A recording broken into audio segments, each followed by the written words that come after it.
Hay problemas menores que experimentamos las mujeres a nivel de ginecología, por ejemplo, una infección, algún flujo, y están relacionados con el ciclo menstrual. Y tal vez, y uno dice, no, esto es normal, esto es común en nosotras las mujeres. Pero ¿cuándo estas manifestaciones pueden estar detonando que hay un problema mayor? Eso es lo que queremos indagar en esta mañana, y el doctor ginecólogo obstetra Adam Paer nos va a ayudar a conocer de estos detalles. Muy buenos días, doctor. Gracias por acompañarnos.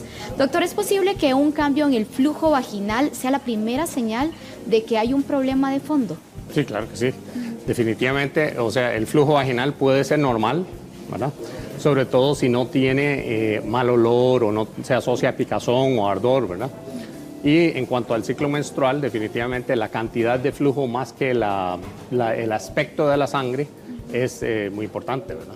Doctor, ahora, por ejemplo, cambios de orina. Orinar con mayor frecuencia, tener esa sensación de ardor, de escozor al orinar, ¿qué nos estaría determinando? Sí, eso nos orienta casi siempre, y hay que descartarlo, una infección urinaria, ¿verdad? Puede ser una cistitis, una uretritis, ¿verdad? Pero definitivamente lo que hay que hacer en esos casos casi siempre es hacer un examen de orina general y un urocultivo para descartar una infección.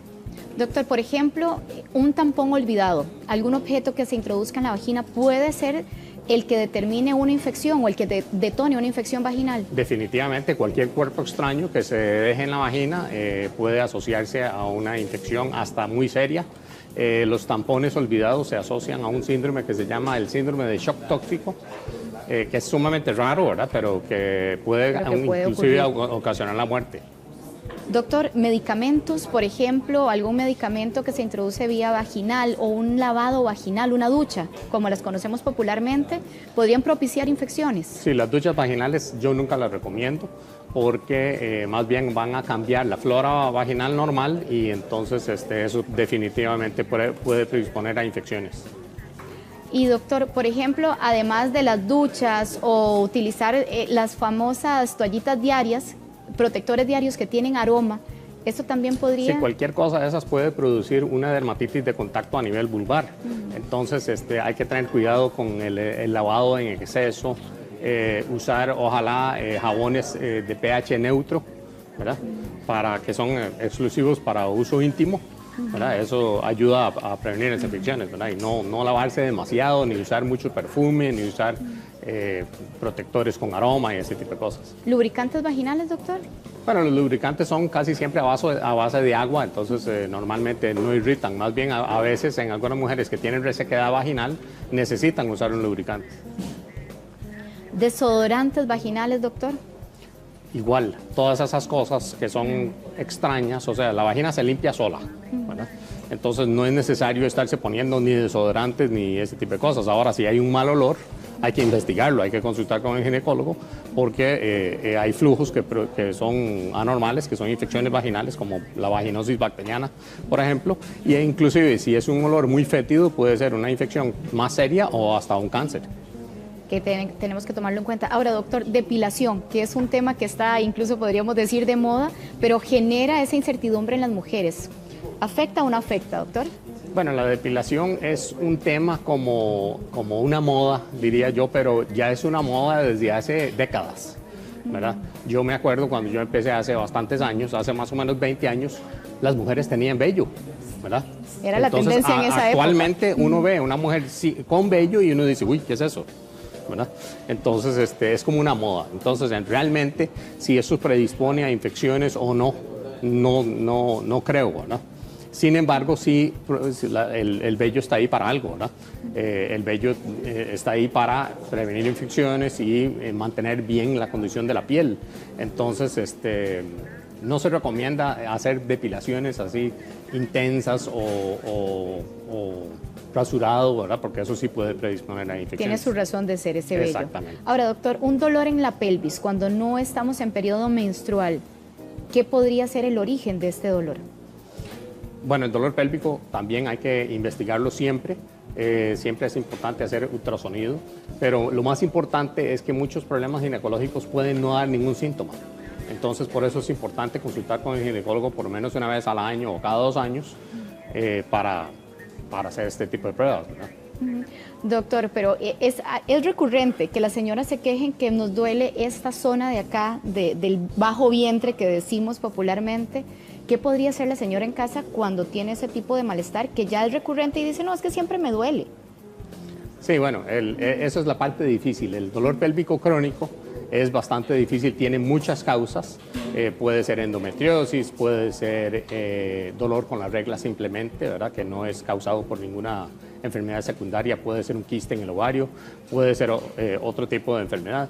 Entonces es importante consultar con el ginecólogo para poder investigar sobre eso, pero hay casos en donde no encontramos causa definida. Doctor, entonces lo que necesitamos es recurrir a analgésicos, antiinflamatorios, y porque no es solo la parte ginecológica la que está involucrada, a veces es emocional, a veces es el estrés de la vida general, o a veces es un problema de pareja, etcétera. Y que puede detonar ahí. Y podría también ser confundido tal vez con problemas gástricos o problemas, por ejemplo, si la persona tiene estreñimiento o colitis, doctor. Es correcto, puede ser digestivo, urinario, porque todo eso está muy cerca, ¿verdad?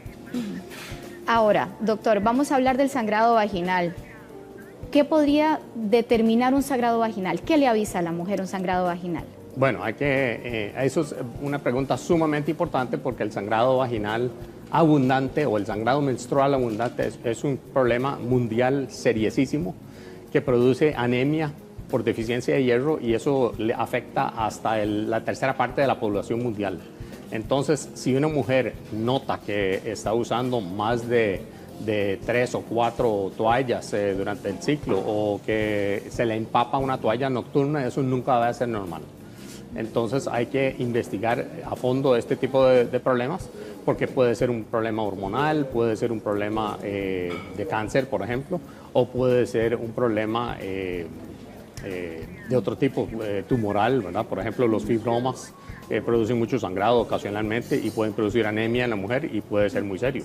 Doctor, si yo tengo este tipo de sangrado, ¿qué es lo que examina el médico? ¿Qué tipo de exámenes se envía? Bueno, lo primero que hay que hacer es examinar a la mujer, ver si no tiene alguna enfermedad secundaria como un fibroma, por ejemplo, que es sumamente frecuente, o algún otro problema a nivel del endometrio, que es el tejido que sangra, y hacerle un hemograma y exámenes de laboratorio para descartar la anemia y ver qué es el problema, ¿verdad? Ocasionalmente tenemos que hacer biopsias del cuello del útero, del endometrio, ¿verdad? Para eso es el examen. Doctor, ¿edades en que se vuelve más frecuente este tipo de sangrado? Bueno, se presenta a todas las edades, ¿verdad? Las adolescentes ocasionalmente tienen sangrado menstrual muy abundante y entonces esos son de origen hormonal por lo general y entonces a esas chiquillas tenemos que examinarlas de alguna manera a ver cómo está el asunto. Usamos el ultrasonido abdominal por lo general para descartar algún tumor, alguna causa orgánica.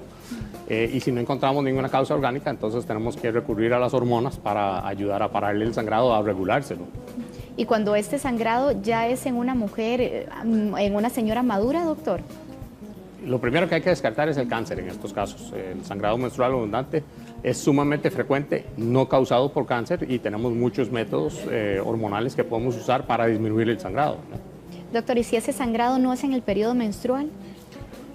Precisamente, o sea, muchas veces no es menstrual, pero sí es uterino, ¿verdad? Porque el endometrio, que es el tejido que reviste el útero, es el que sangra. Y entonces este es el que hay que definir si es un problema hormonal, si es un problema orgánico, ¿verdad? Tipo cáncer, o si es un pólipo, si es un fibroma, o sea, hay muchas causas que pueden producir el sangrado, ya sea menstrual o no menstrual.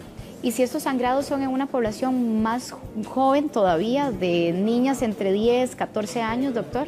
Sí, bueno, como dijimos, los adolescentes frecuentemente presentan sangrados abundantes de origen hormonal y entonces tenemos que recurrir a veces a los anticonceptivos hormonales orales o de otro método. Por ejemplo, actualmente la caja ha colocado ya más de 2.500 dispositivos hormonales que se ponen en el brazo. Entonces una niña de 14 años, por ejemplo, que no ha tenido relaciones, puede usar ese método, ya sea como tratamiento o como anticonceptivo. Doctor, en el caso de las infecciones, por ejemplo, esa infección que inicia en la vagina, ¿podría subir al útero y a las trompas de falopio? Sí. Aquí hay que recalcar que es muy importante que las niñas, por ejemplo, que están iniciando una vida sexual activa, se protejan con métodos de barrera, ¿verdad? O sea, que usen el condón, el muchacho, porque las infecciones de origen sexual o las enfermedades de transmisión sexual, como gonorrea o clamidia, son sumamente frecuentes y estos tienen el potencial de ascender hacia el útero y las trompas, ¿verdad? Por aquí, y pueden producir una condición que se llama enfermedad pélvica inflamatoria. Esto sí puede ser muy serio porque esto puede producir fiebre, dolor, mal estado general y puede requerir de internamientos y uso de antibióticos intravenosos, y el problema es que pueden producir infertilidad posteriormente porque pueden dañar las trompas. Entonces, estas muchachas puede ser que les cueste más adelante quedar embarazadas, o inclusive tienen el riesgo de que se forme un embarazo ectópico, que es un embarazo aquí en la trompa de falopio.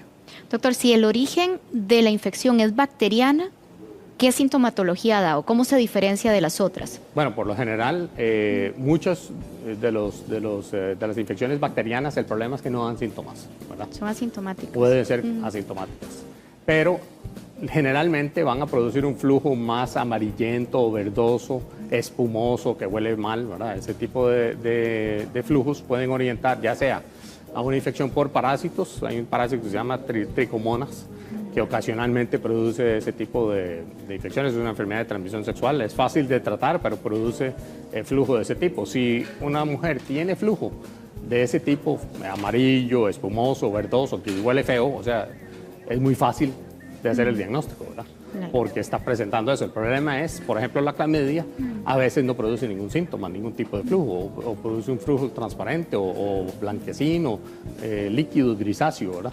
Entonces esos casos a veces son más difíciles de diagnosticar, entonces uno tiene que hacer una historia clínica muy a fondo, y ocasionalmente es mejor tratar a estas mujeres con antibióticos como para prevenir, ¿verdad?, la infección, aunque uno no sepa o no se haya diagnosticado. Pero sí es importante también sospecharlo y mandar el examen para hacer el diagnóstico. Ahora, doctor, usted habla de antibióticos, pero también se nos ha señalado que hay medicamentos o antibióticos que pueden afectar el equilibrio de la vagina. Definitivamente. El problema con el uso de antibióticos muchas veces es porque los médicos y los mismos pacientes, bueno, ahora es más difícil que se automediquen con antibióticos porque requieren receta. Entonces eso es súper importante restringirlo porque cuando una persona puede comprar antibióticos sin receta, entonces va a producir un problema grave de resistencia a los antibióticos. El problema es que los médicos muchas veces tendemos a mandar antibióticos sin confirmar si hay una infección. Por ejemplo, la infección urinaria, no se hace el diagnóstico con el examen general de orina necesariamente. Lo ideal es hacer un urocultivo para confirmar que realmente hay una infección urinaria. Ahora, el problema con los antibióticos es que no solo matan las bacterias malas, sino las bacterias normales que una mujer tiene en la vagina. Entonces, al bajar el nivel de bacterias normales, muchas veces crecen organismos que llamamos oportunistas, como la cándida. La cándida es un hongo que hay en pequeñas cantidades normalmente en la vagina, pero cuando una mujer toma antibióticos, frecuentemente este hongo crece porque es oportunista. O sea, él se da cuenta de que tiene un ambiente propicio para crecer, entonces crece y produce flujos blancos como leche, como grumos, leche cortada, se dice, ¿verdad? Y mucha picazón y ardor. Entonces, obviamente que esos casos hay que tratarlos con otro antibiótico o antifúngico, ¿verdad?, para tratar esa infección. Doctor, entonces, por eso no hay que abusar del uso de antibióticos. Y entonces, las infecciones por origen bacterianas, ¿cómo las atacamos, por ejemplo, doctor? Bueno, con antibióticos, ¿verdad? Pero a veces hay productos actualmente que si nosotros sospechamos una infección bacteriana, que de hecho la vaginosis bacteriana es la infección vaginal más frecuente, que es un desequilibrio en las bacterias normales de la vagina, nosotros mandamos un producto que tiene antibiótico y también contra el hongo, porque ya suponemos que si le damos un antibiótico va a crecer el hongo. Entonces, de una vez matamos dos pájaros de un tiro. Ahí van por ambos lados. Exacto. Pero no hay que abusar entonces de los medicamentos, doctor. Correcto. Como usted lo señala. No hay que abusar y doctor, idealmente... Muchísimas gracias. Excelente la información que nos acaba de brindar.